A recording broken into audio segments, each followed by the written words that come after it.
Eh bien salut tout le monde, c'est WTV97 et on se retrouve aujourd'hui pour le Daily Who numéro 41 sur le film Black Widow.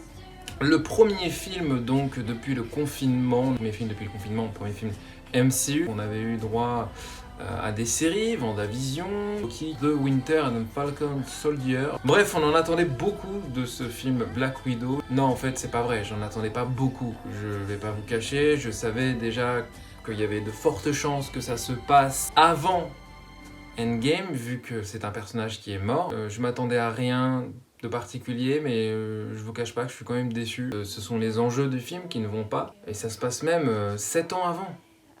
Donc vous imaginez l'enjeu déjà, on est loin. On sait que le personnage est mort, on sait qu'il reviendra pas, donc pourquoi faire un film là sur elle maintenant ? Voilà, je pense que c'est parce que Scarlett Johansson voulait son film et qu'elle est bankable. On a un enjeu à taille humaine, parce que c'est un film d'espionnage, qui concerne Black Widow, et donc ouais, c'est juste l'enjeu de Black Widow, se sent pas trop concerné par l'enjeu. Du coup, pour résumer, globalement, ça se passe donc après Civil War en 2016, on apprend que Black Widow avait une famille un jour d'espions, donc avec une petite sœur, un père et une mère. Donc ce concept-là de famille d'espions, moi, en vrai, par contre, ça, j'ai bien aimé. J'ai trouvé ça pas mal, et je trouvais qu'il y avait une certaine dynamique assez marrante, même si le film n'est pas si humoristique que ça, en vrai, par rapport à ce qu'on aurait pu s'attendre. Détruire la chambre rouge parce que les meufs, elles se font contrôler, c'est un truc basique. Je veux dire, on retrouve ça dans beaucoup de films ou de séries. À aucun moment, je me suis senti concerné par l'enjeu, pour être honnête, ni par les personnages, et même pas par Black Widow. Ensuite, un point qui me déçoit beaucoup, c'est Taskmaster. Je m'attendais, je vais être honnête, déjà je m'attendais à ce que ce soit un homme, alors je suis pas déçu par rapport à ça, mais je suis déçu par rapport au fait qu'au final, bon, ce soit la fille de Dreskov qui était vivante, mais qui est elle-même aussi contrôlée en fait. Et on n'a pas, alors oui, elle reproduit les techniques de combat comme ce que fait Taskmaster dans les comics, c'est sûr, mais finalement j'attendais un personnage, un ennemi un petit peu plus redoutable. Bon voilà, il y a 2-3 branle-bas de combat, puis ça s'arrête là quoi. Si c'est le méchant ou la méchante principale, du coup, je trouve pas que ce soit super réussi, parce que dans tous les cas, Dreskov, j'ai eu du mal aussi, j'allais dire, à l'imaginer en tant qu'antagoniste. C'est l'antagoniste, mais je le trouve assez inaperçu, ce méchant. Il passe vraiment inaperçu. Quitte à avoir fait un film sur une femme et à promouvoir ce fait-là, est-ce qu'on n'aurait pas mieux fait de mettre ce Black Widow pour plusieurs enjeux, pour plusieurs raisons? Est-ce qu'on n'aurait pas mieux fait de faire un Black Widow avant Endgame? Pas forcément avant Infinity War, ça aurait été encore mieux, mais avant Endgame aussi. Parce qu'avant Endgame, on a eu Captain Marvel, qui basiquement sert juste à introduire ce personnage-là pour Endgame et pour le Deus Ex Machina qui arrive après. Je n'avais pas trouvé Captain Marvel foufou, en vrai, de vrai, mais je l'avais quand même trouvé intéressant à suivre.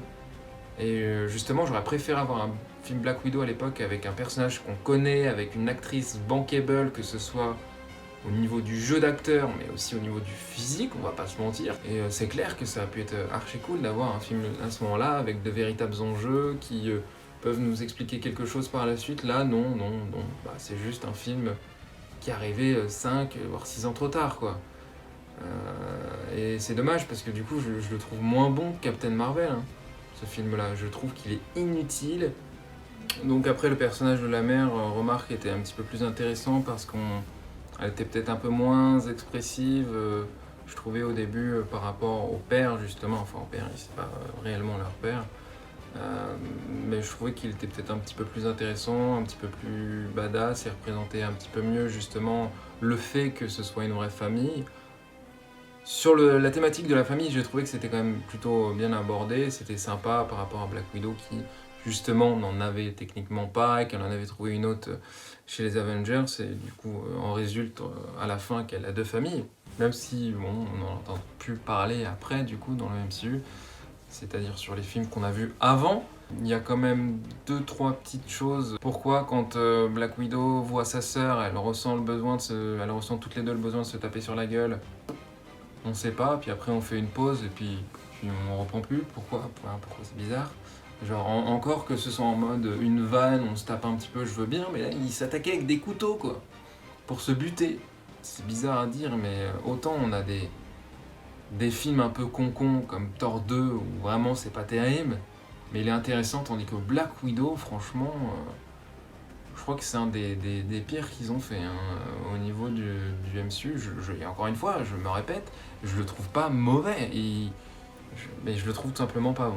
Je trouve franchement qu'on s'est pas foulé sur celui-là. Je trouve que le film qui était censé un peu remettre du monde dans les salles après le Covid et tout,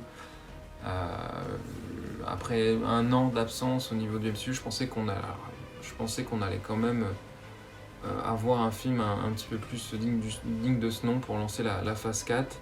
Après, je trouve que les scènes d'action sont quand même globalement pas mal, surtout les scènes de course-poursuite, où je trouve que on est dedans, ça c'est clair, visuellement ça claque pas mal. Après, même visuellement, je trouvais que c'était pas mal, hein. Tout ce décor, à un moment donné, blanc dans la neige, avec Black Widow et ses cheveux rouges qui ressortent, et justement qui font un petit peu contraste avec la Black Widow qu'on avait, qui était noire avec ses cheveux rouges.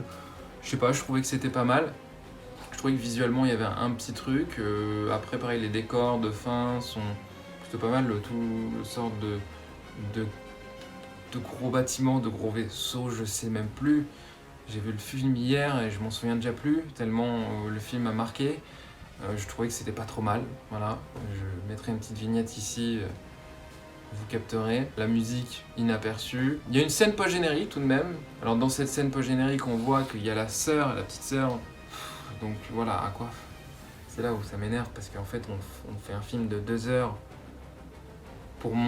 sur une histoire d'un personnage qu'on sait qu'elle meurt, et au final le seul truc intéressant, on va dire, c'est la scène post-générique parce que c'est le seul truc où on a un peu des enjeux. Et c'est le seul truc intéressant du film parce que c'est les choses qu'on découvre. Là, on découvre de l'enjeu pour te dire, oui, ce gars-là est responsable de ta mort, de la mort de ta sœur. Donc oui, voilà, c'est avec la sœur, hein, du coup, de Black Widow, Yelena, et quelqu'un vient lui dire, je crois que c'est quelqu'un d'ailleurs de Falcon and Winter Soldier, qui vient lui dire, alors ça, c'est le mec, c'est à cause de lui que ta sœur est morte.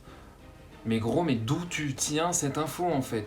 Comment le gars qui est un peu le frère, tu vois, de Black Widow, on va dire, enfin le meilleur ami quoi, de Black Widow, le gars qui était le plus proche d'elle depuis toutes ces années, c'est lui le responsable de sa mort. Évidemment, tout le monde y croit. Bon, après la sœur, elle connaît pas.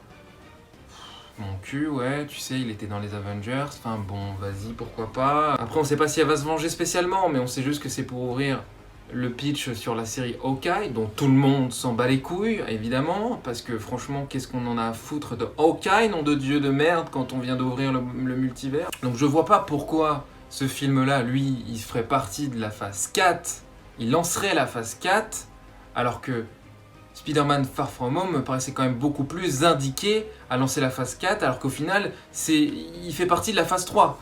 Enfin, à un moment donné, allez savoir quoi. Je pose ça là, posez-vous les bonnes questions, les gars. Je trouve que c'est un peu bizarre. Alors après, on va pas en faire un drame, hein, c'est que des phases et des trucs, donc logiquement, les films se suivent à peu près. Mais celui-là, il vient vraiment faire tâche.